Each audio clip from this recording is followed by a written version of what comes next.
Oi, eu sou Isabel, este é o Ria de Bells e hoje eu tô aqui para compartilhar com vocês as minhas 7 maiores decepções literárias. Já fazia tempo que eu queria compartilhar com vocês uma lista dos livros que eu mais desgostei aí ao longo dessa minha trajetória enquanto leitora. E vale dizer que a ideia por trás desse vídeo não é necessariamente reviver a experiência ruim, a experiência desgastante, a decepção que foi ler, conferir, finalizar essas leituras, mas sim compartilhar com vocês um lado dos leitores, que é o lado que também encontra livros que desgosta e ao mesmo tempo deixar bem claro, como eu tento fazer em todos os meus vídeos, que só porque um livro não funcionou comigo, não significa que a minha opinião será exatamente igual à sua. O que eu gosto não é necessariamente o que você gosta e tá tudo bem. E o primeiro livro da nossa lista é A Filha do Rei de Elfland, de um escritor chamado Lord Dunsany. Esse é um livro de fantasia, é um livro que, apesar de trazer a filha do rei no título, a filha do rei não tem nem muita voz e nem muita vez ao longo do livro. Ela é meio que um pontapé inicial e depois fazem o que querem com a pobre coitada, ela até dá um jeito de sumir porque não aguentava mais a história. E daí você acompanha um bando de personagem masculino fazendo um bando de babaquice e fica com raiva de tudo aquilo que tá lendo. Pelo menos foi isso que aconteceu comigo. Encontrei problemas demais na leitura. Não gostei da maneira como a filha do rei de Elfland, que tem nome que eu já esqueci, foi tratada do início ao fim. E quando ela finalmente resolve fazer alguma coisa para mudar a situação, ninguém entende por que ela fez aquilo. Ninguém entende por que ela se revoltou com a situação e deu pé. Todo mundo fica meio revoltado, meio perdido e no final acha que se encontrar ela de novo, ela simplesmente vai aceitar todo mundo, porque sim. Mas é um livro que acredito que todos os amantes da fantasia deveriam pelo menos conhecer, deveriam dar uma lida, porque sendo um clássico, é um clássico e é bacana a gente ler, nem que seja para criticar. O segundo livro da minha lista é O Evangelho de Sangue, do Clive Barker. Prometi para mim mesma que eu nunca mais lerei qualquer coisa do Clive. Isso porque eu li 2 ou 3 livros. Um deles era ali um livrinho curtinho, uma espécie de novela. E o santo não bateu. Mas com o Evangelho de Sangue, o santo não bateu mesmo. Isso porque aqui a gente tem um livro apelativo de um escritor que acha que escreve o melhor livro de terror de todos os tempos, quando na verdade eu não classificaria o que ele faz como um livro de terror, mas sim como ali um livro torturante, que tortura também os seus personagens para tentar chocar o leitor e se passar por algo mais que ele não é. Assim, nada salva aqui, nada salva, nem Pinhead, nem Cenobitas, nem a tentativa de classificação do livro como um livro de terror, porque classificar esse livro como terror é um desrespeito a todos os bons livros de terror. Em seguida, a gente tem a leitura que possivelmente de todos os livros que eu vou compartilhar com vocês nessa lista foi a que mais doeu. E a gente tá falando de Maestra, da L.S. Hilton. O que acontece com Maestra é um pouco diferente dos outros livros que eu comentei até o momento. Isso porque Maestra foi vendido durante muito tempo, não sei como ele é vendido hoje, mas durante muito tempo ele foi vendido como um novo Homens que Não Amavam as Mulheres. E quem acompanha esse canal e me acompanha há mais tempo sabe que Os Homens que Não Amavam as Mulheres, o primeiro livro da trilogia Milênio, é um dos meus livros preferidos da vida, que conta com uma das minhas personagens protagonistas preferidas da vida.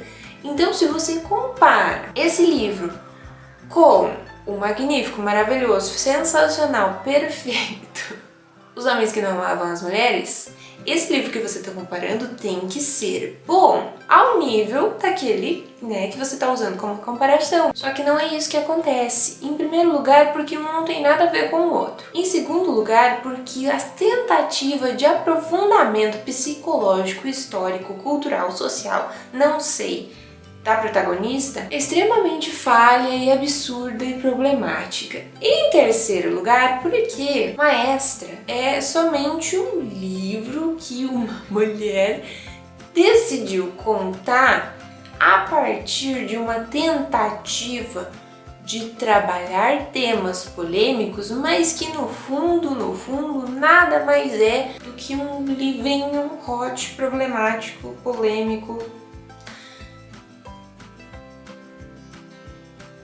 Em seguida a gente chega em um livro que tinha muito potencial e que eu acompanhei um pouquinho ali das conversas e dos debates. Os leitores sentiam que o livro tinha potencial e ele realmente tinha potencial, mas a execução foi falha, foi difícil, foi sofrida e hoje a gente não quer ver esse livro nem pintado na nossa frente. Isso porque aqui a gente tem uma porção considerável de problemas. Desde um personagem protagonista falho, se não me falha a memória, é culpado por uma coisa que aconteceu e que depois ele fica ali se corroendo, até a presença ali de uma Baba Yaga, que é retratada de uma maneira que, por favor, coitada da Baba Yaga, e assim, é uma zona só, é uma confusão só. Eu não sei nem por que eu tô trazendo esse livro, porque esse livro é um desrespeito ao senso crítico dos leitores e aos amantes de livros de terror. E tenho dito, não leiam A Casa dos Espíritos, não leiam Bem-vindos à Casa dos Espíritos, não leiam esse livro. Em seguida a gente chega em O Destino de Tirling. Se não me falha a memória, é o último livro da trilogia de Tirling, escrita pela Erika Johansen, que chegou pra gente com uma promessa assim sensacional de ser um livro de fantasia incrível, com uma mistura ali, sei lá, de distopia, com uma protagonista forte, poderosa e super girl power. O primeiro livro da trilogia, e eu não tenho mais a trilogia aqui, eu já passei pra frente porque ela era um desgosto, era razoavelmente bacana, ele era interessante. A protagonista dava sinais de ineficiência, inutilidade, incompetência para reinar ali, mas ainda assim a gente conseguia ali relevar as coisas que aconteciam. Porém, do segundo livro em diante, a coisa ela decai de uma maneira que é absurda.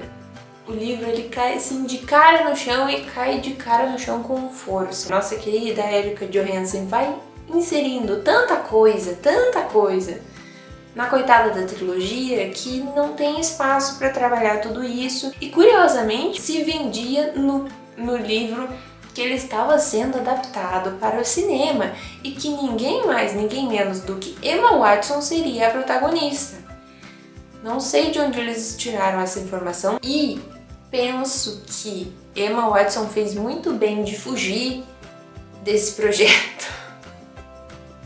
Se é que ela realmente em algum momento esteve ligada a esse pseudo projeto. Em seguida a gente tem um livro que eu cavei para encontrar, que eu cavei para lembrar que eu tinha lido, que talvez fosse melhor eu simplesmente ter esquecido que eu tinha lido, mas o fato é que a gente tem o tal do PC Siqueira Está Morto. E talvez hoje, neste momento, a vida youtuber dele esteja morta, porque eu sei que ele fez um monte de coisa, que ele se envolveu, um monte de polêmica. O cara é todo problemático, coitado, e o livro dele, que não é dele, porque não foi ele que escreveu, mas ele tenta ser o protagonista, apesar de nunca ter tentado ser o protagonista, é uma confusão só também. Talvez o livro estivesse prevendo as problemáticas que aconteceriam com o PC Siqueira ao longo da vida dele. Não sei como ele anda, não sei se ele tá feliz, não sei se ele conseguiu se reestabelecer, não sei se ele tá um pouco mais alinhado ali com a cabecinha dele, mas o fato é que em algum momento a coisa degringolou e nesse livro a coisa degringola mesmo, porque o livro tenta ser um monte de coisa e no final das contas é só um livro chato de ler, que você lê meio que na obrigação, porque você tem que ler e você tem que falar sobre ele.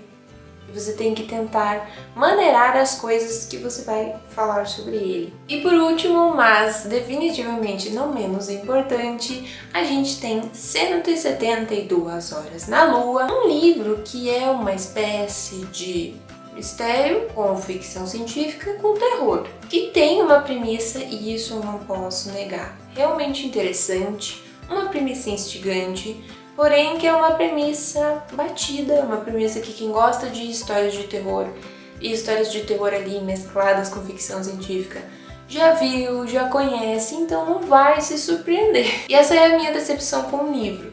Ele não é um livro ruim, ele não é um livro assim impossível de ler como alguns dos que eu comentei até agora.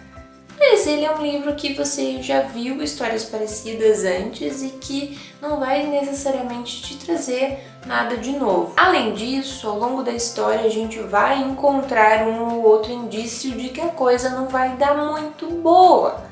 E mesmo assim os personagens insistem em seguir por aquele caminho. E isso acaba frustrando o leitor, porque não tem coisa pior do que um personagem tanso que percebe que a coisa... Ai, que susto! Que percebe que as coisas não vão chegar num caminho bacana, não vão ter ali um resultado legal, e mesmo assim eles continuam seguindo por aquele caminho. Mas se você gostou desse vídeo, não se esquece de clicar no gostei aqui embaixo e já coloca aí nos comentários qual foi uma das suas maiores decepções literárias da vida. E se você concorda comigo de que a lição deste vídeo é de que leitores vão se decepcionar, não importa o que aconteça. E as expectativas são as nossas piores inimigas, porque quanto mais expectativas a gente tem para um livro, maior vai ser o nosso tom. Mas vamos conversar sobre decepções literárias, livros que a gente não gosta, livros que a gente fala mal nas caixinhas de comentários. Tá tudo bem falar mal de um livro se você não gostou, desde que você deixe bem claro que aquela é a sua opinião e você consiga ali explicar razoavelmente de por que você não gostou. E a gente se vê num outro vídeo, em algum outro momento mais alegre, mais divertido deste canal.